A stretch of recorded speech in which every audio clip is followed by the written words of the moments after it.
សួស្តីអ្នកទាំងអស់គ្នាសូមស្វាគមន៍មកកាន់ Channel សម្ដែងដើម្បីផាត់មែនហើយលើកនេះមានចង់និយាយថារីករាយចូលឆ្នាំខ្មែរទាំងអស់គ្នាហើយក៏ជា anniversary មួយឆ្នាំដែល admin បានចាប់ផ្ដើមធ្វើ YouTube ដែរពិតជារំភើបចិត្តខ្លាំងមែនទែនទីផុត admin ឆ្លងកាត់បានមួយឆ្នាំបានសម្រេចហើយមុននោះ admin អត់គិតទេថាអាចនឹងធ្វើ YouTube នឹងបានមួយឆ្នាំឬក៏អត់តែ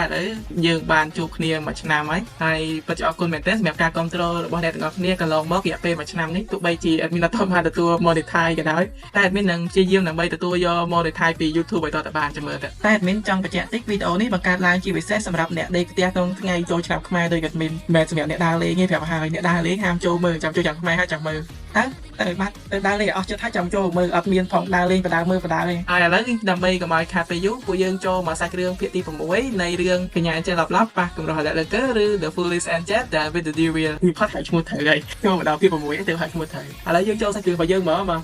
កគឺនៅក្នុងភាគនេះគឺកាត់ចូលមកដល់ក្នុងថ្នាក់រៀនយកតែម្ដងនិយាយទៅយាយប៉ែលីលីយកមិនគឺអត់បានលេខទេគឺដោយសារតែចុងភាគទី5យើងហ្នឹងវាកើតឡើងរៀងធ្ងន់ធ្ងរក្រាស់ក្រែតិចដែរនឹងឲ្យដេកលក់តែបាច់មើលមកអាប៉ែអាកសឹកឯងមុខកូនហ្នឹងគឺខ្ជូតទៅហើយហ្មងដឹងថាបើកភ្នែករួចដែរអត់ទេតាមមើលតែយាយប៉ែហ្នឹងគឺអត់ចោះចាញ់នឹងខ្លួនឯងសោះហ្មងព្រោះថានាងគឺជា Angel គឺជាអ្នកកម្ចាត់អរិយនឹងនាំភាពសុខសាន្តមកដល់មនុស្សលោកនិយាយទៅបានផងដេកលក់បាត់តែអ្វីដែលសំខាន់មិនក៏នាងយកសោកឃើញអាប៉ែអាកសឹកហ្នឹងវិញអត់យកសោះហ្មងខ្លួនឯងហើយអ្វីដែលសំខាន់ជាងនឹងទៅទៀតនោះគឺវាជាប្រភេទ game ដែល link សៀនទៀតតើវាជាយកសោះឬក៏ជា game ឲ្យប្រកាសគឺធ្វើឲ្យនាងនឹងវល់ខ្លាំងមែនតើហ្មងតែគឺសោះទៅមានអីល្អម្យ៉ាងតានាងគឺអាចពង្រឹង skill ញ៉ែរបស់នាងនៅក្នុងពេលយកសោះនឹងបានតែចូលមកដល់ខាងក្រៅយកសោះវិញអាប៉ែអាកសឹកគឺគាត់ចាប់អារម្មណ៍ថាគាត់ដែរឃើញយាយប៉ែនឹងគេងក្នុងថ្នាក់សោះហ្មងនឹងហើយគាត់គឺពិតជាចង់ឃើញទឹកមុខយាយប៉ែនឹងពេលគេងខ្លាំងមែនតើតែពេលដែលបានងាកមើលមុខយាយប៉ែនឹងហើយគាត់មានអារម្មណ៍ថាដូចជាចង់ control សិតមិនទេអាងាយនឹងហើយមានតែធ្វើខ្លួនថាដូចជាមិនបានឃើញអីទៅចុះហើយត្រឡប់ចូលមកដល់សម្បត្តិរបស់យាយប៉ែលីលីវិញម្ដងនិយាយទៅដោយសារតែបញ្ហា game នឹងវារៀង error បន្តិចចឹងធ្វើឲ្យយាយប៉ែនឹងវល់ខ្លាំងមែនតើហើយចេញទៅវិការចម្លែកសំបីតែខាងក្រៅជីវិតពិតនឹងក៏អញ្ចឹងដែរដែលធ្វើឲ្យប៉ែអាកាសឹកនឹងមានអារម្មណ៍ថាដូចជាចង់ដាស់យាយប៉ែនឹងមិនទេតែនៅពេលមើលឃើញយាយប៉ែនឹងដូចជាមានសេចក្តីសុខដែរចឹងហើយមើលទៅគិតថា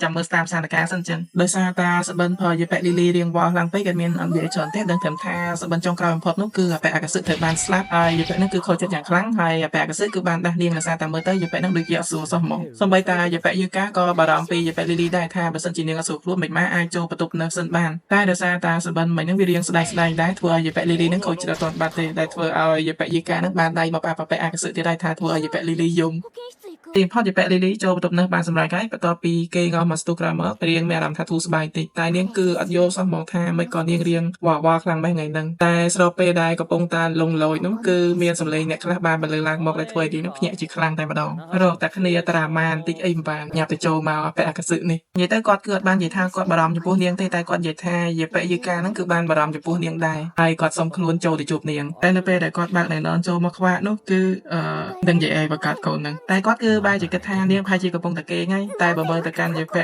លីលីវិញបែរជាមកគិតថាតើគាត់នឹងចូលមកធ្វើស្អីពេលហ្នឹងតែចង់បានអីឬក៏ចង់មកព្រានពាក់មុនស្នេហ៍អីមកដាក់នាងទៀតហើយតែអត់មានសុំបញ្ជាក់តិចនៅក្នុងន័យហ្នឹងគេនិយាយវែងជាងហ្នឹងតែអត់មានកាត់ទេណាព្រោះថាអត់មានចូលកាត់វីដេអូយូរព្រោះថាតែដាក់យូរគឺ copyright ក៏វាកាត់ច្រើនដែរឥឡូវយើងចូលមកកាន់សាច់រឿងយើងវិញនិយាយទៅយាយប៉ែលីលីហ្នឹងក៏ដឹងដែរថាខ្លួនឯងហ្នឹងគឺតែងតែចាញ់តាក់ប្រប៉ែហ្នឹងជាមួយនឹងអាពាក្យផ្អែមល្ហែមរបស់គាត់ហ្នឹងមករហូតមកបេះដូងនេះគឺទុនសោយខ្លាំងហ្មងនិយាយទៅគេក្មេងតូចចឹងហើយនាងគឺមាន plan សម្រាប់នឹងឈប់អាស្ថានភាពបែបហ្នឹងមុននឹងគាត់ចាត់ការនាងគឺនាងត្រូវចាត់ការគាត់ឲ្យបានមុនក្នុងហ្នឹងគេនិយាយមកគឺអត្ថន័យបែបហ្នឹងហើយរៀបនឹងបើកភួយចេញទៅហ្នឹងក្នុងចិត្តបែរជាគិតរឿងចម្លែកធ្វើឲ្យប៉ិតហ្នឹងមើលចិត្តជាមួយខ្លួនឯងហ្មងមកគិតអីឈួតរហូតចឹងដោយសារតែthamចិត្តខ្លាំងពេកក៏វាភួយចេញមកខ្វាក់ងើបឡើងស្ទុះសួរហ្មងថាតើប៉ែឯងចង់បានអីពីនាងឲ្យប្រកបនិយាយទៅកាយវិការហ្នឹងគឺធ្វើឲ្យកូនក្លោះយើងហ្នឹងភ្ញាក់ខ្លាំងមែនតើហ្មងហើយប៉ែអាកាសឹកហ្នឹងក៏សួរដែរថាបើសិនជានាងភ្ញាក់ឲ្យមិនក៏មិនប្រាប់គាត់តាមសម្រួលមកស្របពេលហ្នឹងគាត់គឺកំពុងតែប្រឡេះលែវអាវដើម្បីចងសុខបាត់ករបស់គាត់នឹងសារថ្មីតែកូនក្រមុំយើងគាត់តែឃើញកាយវិការហ្នឹងភ្លាម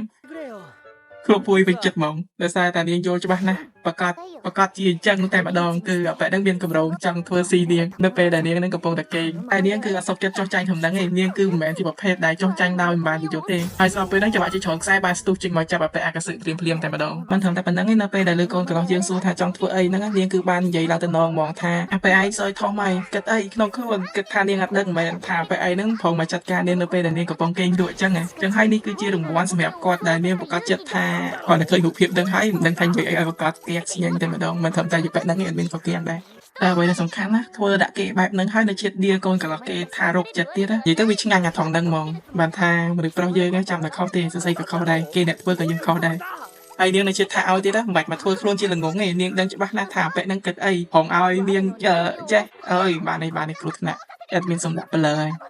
ើឈប់សិនខ្ញុំគឺអត់ដែរគិតរឿងហ្នឹងសោះតែម្ដងអត់ដែរហើយនៅពេលដែលនាងគេងខ្ញុំបានរងចាំនៅខាងក្រៅអស់មកស្ទុះហើយតែយីពេលហ្នឹងបែរជាមិននិយាយថាហើយចុះមិនក៏ដោះក្បាច់កប្រលេះអាយចឹងចុះទូគេឡើងតំណងទេណាសួរអត់មានរឿងអីសោះហ្មងប្រហាកូនហ្នឹងហើយពេលនោះគាត់ក៏បានប្រាប់នាងវិញដែរថាដោយសារតែគាត់ហ្នឹងមានសំណុំពរខ្លះចង់សុំនាងគឺតាក់ទងជាមួយនឹងអាមួយនេះគាត់ទៅលើហើយកូនហ្នឹងគឺអៀនញក់តែម្ដងកាត់ចូលប្រហែលនាទីក្រោយយីពេលហ្នឹងគឺនៅតែប្រកែកចឹងថាអត់ព្រមដោះហើយនាងគឺគ្មានមូលហេតុអីដែលត្រូវដោះក្បាច់កហ្នឹងចេញទេតែបែអាកាសិហ្នឹងគឺបានប្រាប់ថាមូលហេតុនោះគឺដោយសារតែគាត់ហ្នឹងចង់ចូលតែកន្លែងមួយទឹកសាធារណៈហ្នឹងហើយបើសិនជាមិនអាចដោះឲ្យគាត់បានមែនណាយ៉ាងហោចណាស់ក៏កុំធ្វើឲ្យវាមានពណ៌អញ្ចឹងនៅលើកគាត់ដឹងថាគាត់ណាគឺអត់ដែលបានស្គាល់រសជាតិអាំងទឹកអីបន្តិចទេតែក្នុងន័យហ្នឹងអេតមានយល់មកថាមិនក៏រូបភាពខាងក្រោយហ្នឹងគេដាក់រូបសមុទ្រមានអត់យល់ទេហើយនៅពេលដែលយេផេតលីកំពុងតែវល់ជាមួយនឹងមូលហេតុរបស់គាត់ហ្នឹងគាត់គឺបានបកស្រាយបន្ថែមទៀតថាគាត់គឺអត់ដែលធ្វើអ្វីបានល្អសោះនៅក្នុងឋាននរកតែនៅពេលដែលបានជួបមនុស្សមួយចំនួននៅលើផែនដីនេះណាគឺធ្វើឲ្យគាត់ហ្នឹងមានអារម្មណ៍ថាជីវិតរបស់គាត់ហ្នឹងគឺមានសេចក្តីសុខខ្លាំងមែនទែនចឹងហើយ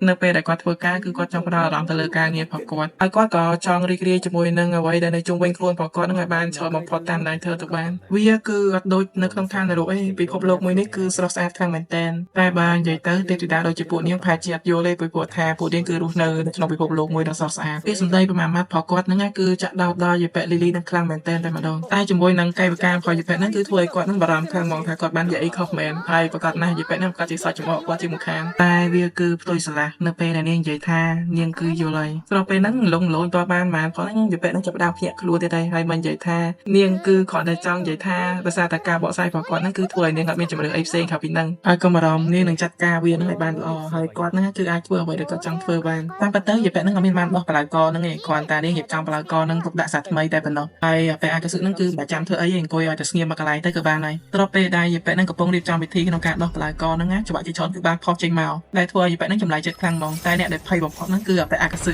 គាត់គឺស្លន់ស្លោខ្លាំងមែនទែនថាម៉េចគាត់ហ្នឹងគឺត្រូវស្លាប់មែនទេតែធៀបពិតនោះគឺមិនមែនទេគ្រាន់តែមានមនុស្សស្រីម្នាក់ហ្នឹងគឺបានភ្ញាក់ចេញមកពីខាងក្នុងបលាកហ្នឹងតែប៉ុណ្ណោះហើយស្របពេលហ្នឹងនាងក៏បានដកពុកខែមួយចេញមកដូចគ្នានិយាយទៅយេប៉េលីឌីគឺភ្ញាក់ផ្អើលខ្លាំងមែនទែននៅពេលឃើញរឿងចឹងហើយប្រាប់អាប៉ែអាកសិឲ្យរត់តែអាប៉ែហ្នឹងគឺវល់មករត់ពីណាគេប្រកាសគាត់តែគាត់ក៏លៀបភ្នែកភ្លាមនោះគឺផ្លាក់ព្រលឹងមួយគឺបានផុសចេញមកនេះនឹងត្រូវបានបញ្ចប់រឿងនឹងទាំងមូលហ្នឹងណាតែសំណាងគាត់គឺកិច្ចតន់ហើយគាត់គឺបានសួរយេប៉េលីឌីដែរថាម្នាក់ស្រីហ្នឹងជាណាគេហើយយេប៉េលីឌីក៏បានប្រាប់ឡើងទំនោរហ្មងកូនហ្នឹងប្រាប់ឲ្យមកឈ្ងុយតែម្ដងជួយដោយវងដុតនេះគឺជាអាវុធសម្រាប់ចាត់ការអារយៈនិយាយរួមទៅគឺជាអវតារផងនាងជារូបចម្លងផងនាងតែមានអារម្មណ៍ថារូបចម្លងនេះដូចចាក់ពុំខុសមិនចឹងមានចំណុចខ្លះដូចជាមិនគួរមានសោះហើយមើលទឹកមុខអាប៉ែអាកសិអភ័យគិតដូចអត់មានដែរផងក៏មិនដឹងនិយាយទៅអារូបចម្លងហ្នឹងគឺនាងបានរក្សាទុកនៅក្នុងកគាត់នឹងគាត់ទៅលើព្រាមគឺធ្វើអាប៉ែហ្នឹងមកចិត្តមកស្អីគេយកអារូបប៉ុណ្ណានេះយកមកទុកក្នុងកគាត់ចឹងមែនហើយមូលហេតុដែលទុកក្នុងករបស់គាត់ហ្នឹងគឺការពារដើម្បីគីឡូអាប៉ែហ្នឹងក្បត់យីប៉ែហ្នឹងនិយាយតបានផងអាប៉ែកសិគឺបានប្រាប់ឲ្យនាងហ្នឹងគេចចេញយ៉ាងលឿនតែម្ដងគាត់ឃើញចឹងគឺធ្វើឲ្យប៉ែលីលីហ្នឹងគឺឆ្ងល់ខ្លាំងហ្មងព្រោះថាជាទូទៅអាយ៉ងមួយហ្នឹងគឺចាត់ការតែពួកអរិយទេឃើញចឹងមិនត្រឹមតែនាងទេណាសូម្បីតែប៉ែកសិក៏ឆ្ងល់ពីរឿងហ្នឹងដែរហើយនាងគឺដឹងច្បាស់ណាស់ប្រកាសជាមានមូលហេតុតែមួយនឹងកូដគឺដោយសារតែអាយ៉ងផងនាងស្ថិតនៅក្នុងខ្លួនផងអរិយយូរខ្លាំងពេកតែធ្វើឲ្យវាមានបញ្ហាហើយវាវាយរះយកទាំងអស់តែម្ដងហើយស្របពេលហ្នឹងគ្រូរបស់ពួកគេហ្នឹងគឺបានបើកទ្វារចូលមកជេរយកតែម្ដងថាហួសមកជាងពីផ្ទះយូរហើយពួកអាដៃអស់ណាមកញ៉ៃញ៉ៃនៅក្នុងថ្នាក់អញហ្នឹងវើយតែនិយាយតបានចាប់បានផងយីប៉ែលីលីគឺបានស្ទុះទៅប្រាប់ប៉ែកសិមកថាប្រញាប់ទៅការពារគាត់ទៅព្រោះតែអាយ៉ងមួយហ្នឹងគឺបាត់បង់ម្ចាស់ការហើយវានឹងចាត់ការអ្នកណាក៏ដោយឲ្យវាបានឃើញតែក្នុងកំឡុងពេលហ្នឹងអាប៉ែអាកសិនេះដាច់ក្បាលហ្នឹងបានច្បាក់ផលយីប៉ែលីលីជួយបន្ទប់ជាប់ហើយវាចូលទប់ជាប់ចឹងហើយនាងគឺបានថែងច្បាក់បន្ថែមហើយកវត្តអាយ៉ងផលហ្នឹងទៅទប់នៅគៀនក្លៀតកដាខៀនតែម្ដងហើយប្រាប់អាប៉ែអាកសិឲ្យប្រញាប់យកលោកគ្រូចេញទៅតែលោកគ្រូវិញហ្នឹងគ្រាន់តែភ្ញាក់ភ្លាមគឺចាប់ផ្ដើមតារាម៉ាពីអ្នកអាប៉ែអាកសិហ្នឹងហើយស្របពេលហ្នឹងមានច្បាក់ប្រហែលខ្សែផុសឡើងហើយអស់លោកគ្រូនឹងចេញទៅដែលធ្វើឲ្យអាប៉ែអាកសិហ្នឹងកាន់តែសែតថែមទៀតតែយីប៉ែលីលីហ្នឹងគឺឌៀយកហ្មងប្រាប់ឲ្យទៅដល់មួយថ្ងៃនៅតែប៉ែឡាយញ៉ាយគ្នានៅហ្នឹងអង្គិតទៅកាច់ទៅហើយចឹងហើយនាងចាត់ការខ្លួនឯងក៏បានដែរតែកន្លែងហ្នឹងឯងមានអ្នកថែប៉ុណ្ណាប្រាប់ហើយនាងគឺបានប្រាប់ថានាងគឺគ្រាន់តែអស់លោកគ្រូទៅឯងហើយគាត់គឺមិនអីទេតែបើមើលទៅតាមស្ថានភាពដូចជាអីច្រើនជាងមិនអីហើយនាងគឺបានបើកប្អួយហើយប្រវត្តិប៉ែអាកសិហ្នឹងឲ្យហត់ចេញតាមប្អួយទៅជាមួយនាងស្អីគេតែយីប៉ែហ្នឹងក៏បានបកស្រាយប្រាប់ថាដោយសារតែកន្លែងហ្នឹងវាតូចឆ្អៀតពេកក្នុងការរៀបចំបារីផងនាងដើម្បីធ្វើការប្រយុទ្ធកុំឲ្យមានណាគេហ្នឹងចូលមកញ៉ៃញ៉ៃស្របពេលហ្នឹងអាយ៉ងមួយហ្នឹងគឺបានចូលតាក់ពិតប្រកបមែនហើយនាងគឺបានបង្កើតបារីមួយដ៏ធំចឹងហើយឆាកប្រយុទ្ធដ៏ពិតប្រកបមួយគឺបានចាប់ផ្ដើមស្របពេលហ្នឹងនៅពេលដែលអាយ៉ងបានស្ទុះទៅកាន់ប៉ែអាកសិហ្នឹងនាងគឺបានចាប់អាយ៉ងនឹងជាប់ហើយប្រាប់ឲ្យគាត់ហ្នឹងសង្កត់វាចុះក្រោមតែមិនបានយូរប្រហែលផងអាយ៉ងមួយហ្នឹងគឺបានមកចេញចំហាយចម្លែកមួយដែលបានផ្ដាច់ច្បាក់ផងនាងដែលធ្វើឲ្យនាងគឺឆ្ងល់ហ្មងថាអាយ៉ងផងនាងគឺមិនគួរណាខ្លាំងដល់ម្ដងទេតែមួយរំពេចនោះគឺហើយនាងគឺមានអារម្មណ៍ថាវាដូចជាមាននរណាម្នាក់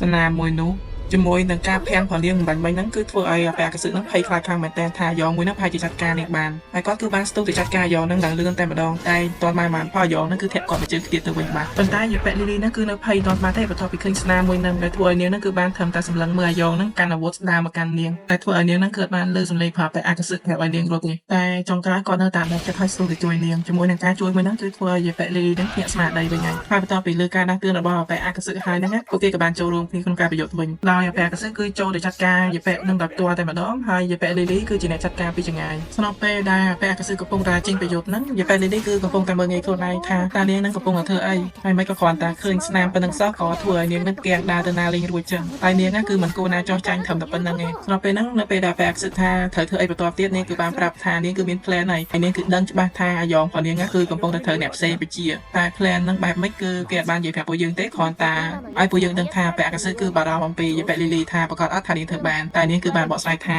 ត្រូវតែចេះជឿជាក់លើម្ចាស់របស់គាត់លើនៅតាំងខ្លួនគេជាម្ចាស់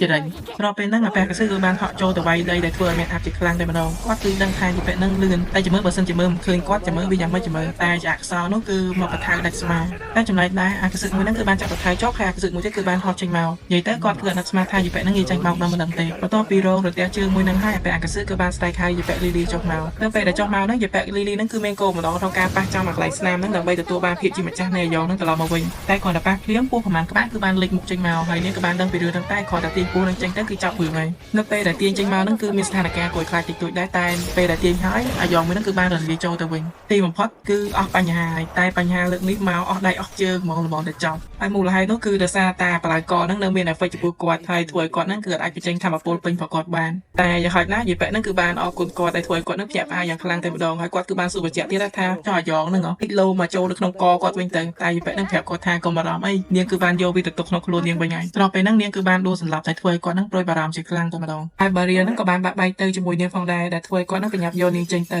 តែកាត់ចូលម្ដងមកផ្នែកមួយវិញគឺបានឃើញមនុស្សស្អីម្នាក់ហ្នឹងកំពុងតែនិយាយថាគ្មានបានការហើយនាងក៏បានដឹងដែរថាពោះមួយដែលនាងដាក់ក្នុងអាយ៉ងមួយហ្នឹងត្រូវបានចាត់ការហើយនាងគឺសឹងតែមិនជឿថាយប៉លីលីគឺខ្លាំងដល់ម្លឹងហើយនាងក៏បានចាប់មនុស្សម្នាក់ហ្នឹងដើម្បីឲ្យទៅស៊ើបមើលពីរឿងហ្នឹងដែលមនុស្សប្រុសម្នាក់ហ្នឹងតាមពិតទៅគឺជាប្អូនប្រុសរបស់នាងកាត់ចូលមកដល់ apartment ផងយប៉លីលីវិញគឺសំឡេងភ្លេងដ៏រំភើបមួយគឺបានចាក់ឡើងហើយមើលមកកូនកន្លោះយើងអត់ដឹងគិតស្អីស្លឹកមើលកូនកំមុំគេកំពុងតែគេងតែដោយសារតែការពីកុំឲ្យខ្លួនឯងគិតព្រេះផ្ដាស់ប្រញាប់យកភួយស្ដាប់នាងលឿនតែម្ដងតែគេសោះទៅហើយចោះស្នាមសាក់ផងគាត់ទៅបានលុបផងហ្នឹងតែណាស់ហើយចាំស្អែកចាត់ការរឿងហ្នឹងក៏បានដែរចឹងហើយគាត់មានតែចាក់ចេញទៅសិនតែស្របពេលហ្នឹងយីប៉លីលីគឺបានចាប់កណាត់ខោរបស់គាត់បញ្ជាក់ក្រណាត់ខោរបស់គាត់ហើយប្រាប់គាត់ថាកុំឲ្យចាក់ចេញពីនាងចឹងហើយសាច់រឿងនៅក្នុងភាគទី6នៃរឿង The Foolish Angel ដែល Divya ឬក៏កញ្ញា Angel ឡំឡប់ប៉ះកម្រលាក់លើកើបើយើងគឺបានចាប់ធំដឹងហើយពិតជាអរគុណអ្នកទាំងអស់គ្នាខ្លាំងមែនទែនសម្រាប់ការគ្រប់គ្រងហើយមានចង់និយាយថាចូលរីករាយចូលឆ្នាំខ្មែរហើយមានចង់រំលឹកអ្នកទាំងអស់គ្នាថាបើសិនជាអត់ទាន់បាន Subscribe Channel ផលមានតែកុំភ្លេចជួយ Subscribe ឲ្យម្នាក់មួយផងណាហើយបើសិនជាចូលចិត្តគឺកុំភ្លេចជួយដាក់មេដៃម្នាក់មួយផងមួយទៀតបើសិនជាគិតថាការសម្រាយផលមានអត់ល្អអីកុំភ្លេចជួយប្រាប់ម៉ាត់ពីរផងកុំឲ្យស្ងាត់ពេកចឹងហើយអត់មានអត់និយាយច្រើនទេដេកផ្ទះមើល anime តហើយណាជំរាបលាបាយបាយ